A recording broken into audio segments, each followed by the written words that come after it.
Well, to this story now, the country's unemployment rate has decreased to 33.9% in the second quarter of the year. The second quarter labor force survey shows 8 million people were still searching for jobs, while 3.6 million are discouraged and 700,000 have simply given up. Well, former Statistician-General Pali Lehohla joins us now just to crunch the numbers for us. And Mr. Lehohla, thank you for your time. Always a pleasure talking to you because you have a way to simplify, numbers for us and make us understand. But before we get into the figures that you have provided us with, or rather the slides you've provided us with, I know that you want to simplify for our viewers. Just please elaborate for me.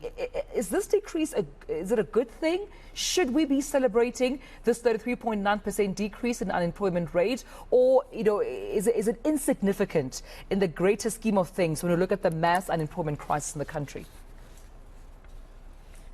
Well, I think it's celebrating the non-issue, because it's just a matter of post-COVID recovery, and therefore it has nothing to do with ingenuity or creativity on the side of government in creating jobs. So it's something that is something after the storm, that naturally recovery is possible after the storm. When the storms ceases to be there, things get better. So even on autopilot, things would have gotten slightly better. So any celebration is a celebration of mediocrity at best. And I suppose also looking into the events of today, the national shutdown that's been planned by both unions and workers, it still says that even those who are working, earning the bare minimum, are still saying there's nothing absolutely here to celebrate with the earnings they have to take home. But let's get straight into the slides you provided us with, sir. And we've just going to show them in the order that you have provided them for us, because this is going to further just explain these figures for us. So you may please just take us through that. Well, I don't see the slide myself. I suppose it's the one that is with some green images on it, the slide that is green. That slide shows the situation in 2018. And if you look at the age 15 to 24 to 35, which is right, the second bar from the bottom, yes, you realize that the growth in employment amongst those who are 24 to 35 had halted. There was no longer growth. But those above 25 there was growth. Those below, which are 15 to 24, the first bar on the right, you'll realize that it shows that already there were losses in employment for those who are 15 to 24. So basically, by 2018 already, the youth were already in a crisis. And the second slide actually tells the story more dramatically. If you can show the second slide. Right. Our team get into it. We have it now, sir, on screen. Yeah, the second slide shows you what a tragedy there is. There's nothing to celebrate.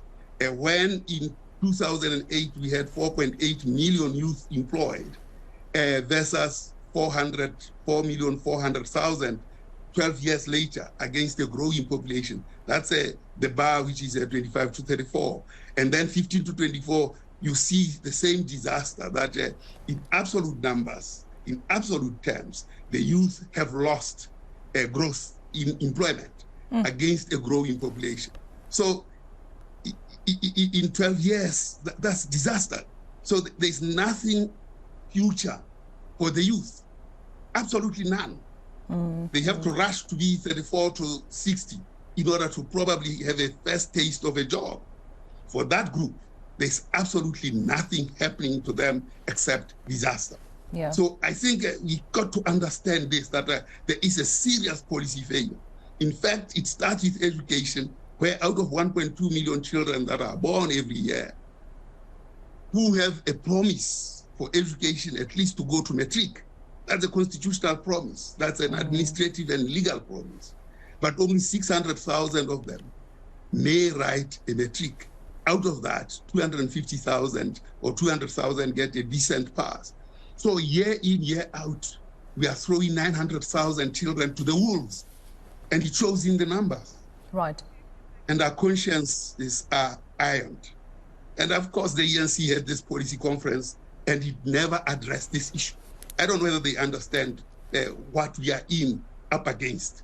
Yeah, unfortunately, so, I'm running out of time with you, Tumelo Mothotoane, but also just to add on to what you're saying, I think what I equally find concerning about the figures that you've just explained is that even with the quarterly labour force survey here from the second quarter, not only showing the number of people that are still searching for jobs being at approximately 8 million, but 3.6 million are discouraged workers, work seekers rather. 3.6 million people being discouraged work seekers, and approximately 700,000 have completely stopped looking for work due to other reasons. So I suppose it speaks to what you're saying, that the teenagers and the young people only being able then to taste their first opportunity to a real job only in the ages of either 35 to 44, but we're also losing them at the younger age where they've either stopped looking for it completely or are feeling discouraged to even bother. Indeed, I mean, the school system is wasteful. We spend good money on education without education. 900,000 every year are sent to the wolves. So it doesn't surprise that we have 12 million people living a hopeless life. Well, we leave it there on that note, and I appreciate you, of course, speaking to me about this. Former Statistician-General, Mr. Pali Lehohla, thank you so much for your time this morning.